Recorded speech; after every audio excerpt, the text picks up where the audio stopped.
नमस्कार, मैं हूं रविरंजन। आप देख रहे हैं विमर्श न्यूज। बिहार विधानसभा का बजट सत्र शुरू हो गया है। 28 फरवरी को बिहार का बजट आने वाला है। उसके पहले राज्य के वित्त मंत्री ने आर्थिक सर्वेक्षण रिपोर्ट सदन के पटल पर पेश कर दिया है। उम्मीद की जा रही है कि इस बार बिहार का बजट 2.5 लाख करोड़ रुपए का हो सकता है। बिहार के बजट को लेकर आम आदमी की उम्मीदें भी बड़ी हैं। विमर्श न्यूज की तरफ से हमने अर्थशास्त्रियों और समाज सेवियों से बात की है। उनसे जानना चाहा है कि क्या उम्मीदें हैं लोगों की। तो देखिए सबसे पहले हमारी एक खास रिपोर्ट। हम लोग तो जहाँ विकास बहुत हुआ है वहाँ तो स्टेट को कम करने की बात करते हैं, लेकिन बिहार जैसे स्टेट को स्टेट इन्वेस्टमेंट की बहुत ज़रूरत है। बहुत ही बैकवर्डनेस है और भारत का विकास बिहार जैसे पिछड़े या पिछड़ रहे प्रदेशों के बगैर नहीं हो सकता है, क्योंकि अपना बेस्ट तो वो नहीं किया है लेकिन बहुत आगे बढ़ा है बहुत सारा इलाका। लेकिन हमारे यहाँ तो बजट से तो बहुत आशा है, क्योंकि मैंने बजटरी सपोर्ट की वजह से ही पर कैपिटा इनकम और gross domestic product Nitish Kumar के आने के बाद बढ़ने लगा था, तो अपेक्षा तो बहुत ज़्यादा है। 28 फरवरी को बिहार का बजट आने वाला है।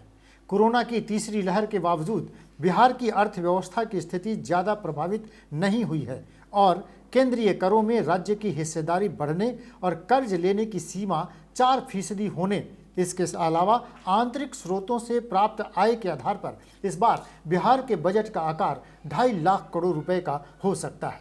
राज्य के वित्त मंत्री तारकिशोर प्रसाद ने राज्य का आर्थिक सर्वेक्षण रिपोर्ट 25 फरवरी को ही पेश कर दिया है। इस 16वीं बिहार आर्थिक सर्वेक्षण रिपोर्ट में राज्य के विकास के प्रदर्शन को राष्ट्रीय औसत से बेहतर बताया गया है।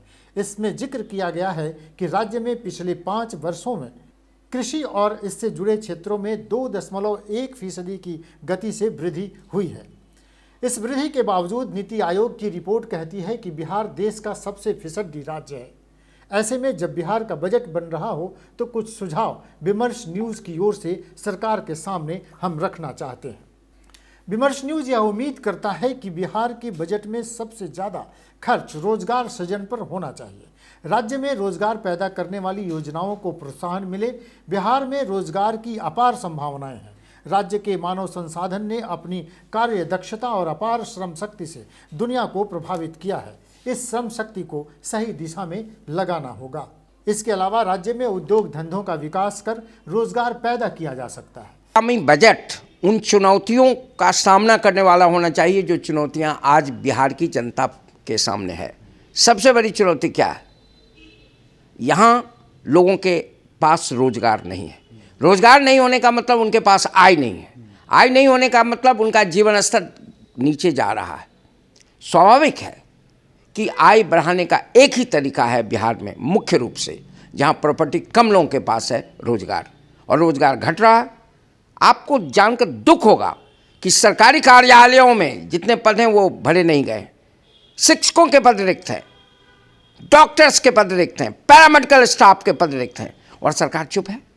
इसे तो तत्काल भरना चाहिए ना रिक्तियों को, जिससे रोजगार की स्थिति में सुधार हो। खास करके जो पढ़े लिखे लोग बेरोजगार हैं, जिनमें असंतोष पैदा हो रहा है उनके। राज्य में उद्योग धंधों के विकास के लिए पर्याप्त इंफ्रास्ट्रक्चर पहले से मौजूद है। सूबे के हर जिले में इंडस्ट्रियल एरिया मौजूद हैं, वहां पर्याप्त जमीन है। सरकार बजट में यह प्रावधान करे कि ताकि हर एक कोष पर एक छोटा, मध्यम या बड़ा उद्योग खड़ा किया जा सके। इसके लिए राज्य के सभी बंद पड़ी चीनी मिलों को शुरू करना होगा। यह कहने के पीछे हमारा तर्क है कि जब उत्तर प्रदेश में पिछले 20-25 सालों में तेज़ी से चीनी मिलें खुली हैं और उनकी संख्या तेज़ी से बढ़ी है, उसी सालों में बिहार में सभी चीनी मिलें धीरे धीरे बंद होती गईं और अब तो पूरी तरह से बंद हो गईं। क्या सही प्रबंधन के जरिए इन मिलों को खोला नहीं जा सकता? इसके साथ राज्य में फूड प्रोसेसिंग उद्योग की भी अपार संभावनाएं हैं। देश को सबसे ज़्यादा लीची देने वाले प्रदेश में रसवंती जैसा नामी ब्रांड बंद कैसे पड़ा है? वैशाली के हाजीपुर में केले के बागानों से बड़ा कुटीर उद्योग खड़ा किया जा सकता है। केले के थम से अनेक चीज़ें बनती हैं, तो क्या केले पर आधारित उद्योग हम अपने यहाँ नहीं विकसित कर सकते? वो ये भी नहीं है। फूड प्रोसेसिंग की बात करते हैं तो फलों का भी बहुत ज़्यादा बागीचा नहीं है। हाँ, खास प्रोडक्ट यहाँ है। तो उनका भी प्रोसेसिंग हो तो किसानों का इनकम हो। तो ऐसे भी एग्रीकल्चर सेक्टर में कम दिन रोज़गार मिलते हैं, इसलिए ज़्यादा दिन रोज़गार चाहिए, हर दिन रोज़गार चाहिए तो इंडस्ट्रियलाइजेशन चाहिए। तो फूड प्रोसेसिंग इंडस्ट्री की बात होती है, इंडस्ट्री की बात होती है। तो हम लोग एग्रीकल्चर के सपोर्ट के लिए जो टेक्नोलॉजिकल मैंने चीज़ें खरीदते हैं, तो यहाँ से मजदूर गाज़ियाबाद जाते हैं और गाज़ियाबाद में बनता है और फिर यहाँ आकर के बिकता है। ठीक है, आयरन और अन्य चीज़ जो इंडस्ट्री में चाहिए वो जमशेदपुर से ट्रकों में लद करके बोकारो से जाता है, मुख्य रूप से जमशेदपुर से, और वो सब सामान हमारे यहाँ बिहार में बिकता है। तो इंडस्ट्रियल इंफ्रास्ट्रक्चर बहुत ज़रूरी है। ये मैंने एक गांधीयन धारणा है कि स्मॉल इज़ ब्यूटीफुल। हम ये मानते हैं कि आजकल टेक्नोलॉजी ने ही स्मॉल को पॉसिबल किया है। छोटे छोटे मशीन हैं, छोटे जगह पर भी आप लगा सकते हैं, लेकिन इसमें इंडस्ट्रियलाइजेशन को प्रमोट करना होगा। बिहार एक ऐसा प्रांत है जहां सबसे ज़्यादा लगभग 89% आबादी गाँव में निवास करती है और खेती बाड़ी पर लोग निर्भर हैं। अच्छी बात है कि बिहार में उर्वर भूमि, अपार जल संसाधन है। एक रिपोर्ट के अनुसार जब देश में हर क्षेत्र में काम करने वालों की छंटनी हो रही थी, तब भी कृषि के क्षेत्र में कोई छंटनी नहीं हुई। साथ ही बिहार में बड़ी संख्या में बाहर से मजदूर कामगार बिहार आ गए, तब भी कृषि ने सबका भरण पोषण किया। पिछले साल बिहार में धान की रिकॉर्ड खरीद हुई तो गेहूं में भी बिहार ने रिकॉर्ड हासिल किया।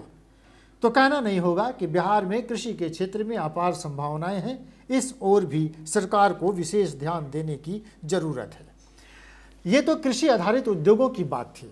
बिहार में मुंगेर में अत्याधुनिक हथियार बनाने का कारखाना पहले से मौजूद है।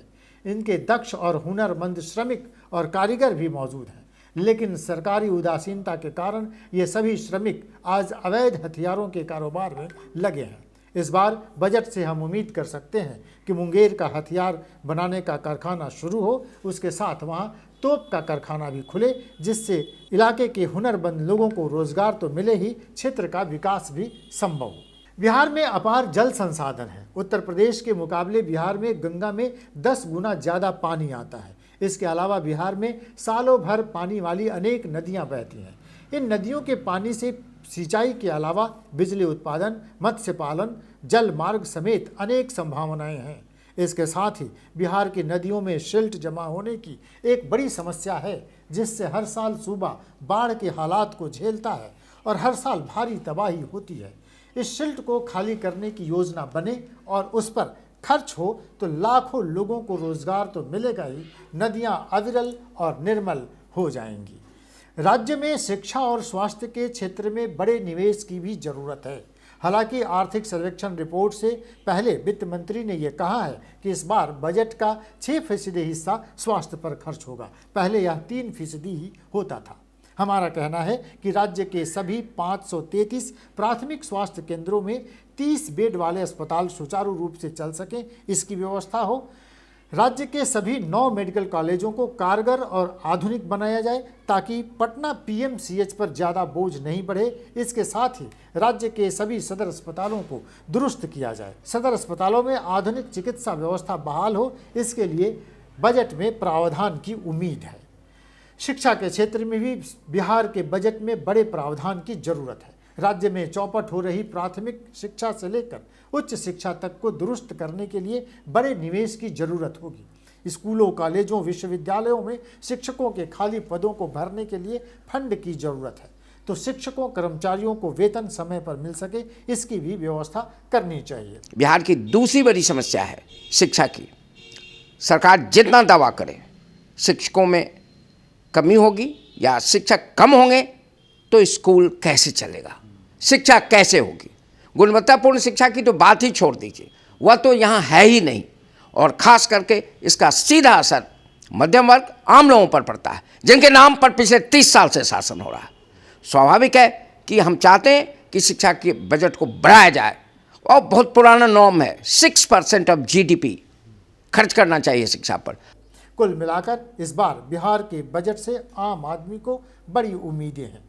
चलिए, लोगों से बातचीत करने पर यह तो साफ हो गया है कि लोग चाहते हैं कि इस बार का बजट रोजगार पैदा करने वाला हो। इसके साथ ही अर्थशास्त्रियों की बात माने तो अर्थशास्त्री ये कहते हैं कि बिहार को घाटे का बजट बनाने से परहेज नहीं करना चाहिए। बिहार जैसे पिछड़े राज्य को अगर घाटे का बजट बनाना पड़े तो ज़रूर बनाना चाहिए, तभी इस राज्य का विकास हो पाएगा, इस राज्य में खुशहाली आ पाएगी। तो देखते रहिए विमर्श न्यूज़। हमारे चैनल को अगर आपने सब्सक्राइब नहीं किया है तो उसको जल्दी से सब्सक्राइब कीजिए। आप जाइए www.vimarsnewslive.com पे हमारे चैनल को सर्च कीजिए, उसे सब्सक्राइब कीजिए और उसके बगल में जो बेल आइकन है उसको भी दबाइए ताकि आपको समय समय पर नोटिफिकेशन मिलता रहे। देखते रहिए विमर्श न्यूज़। नमस्कार।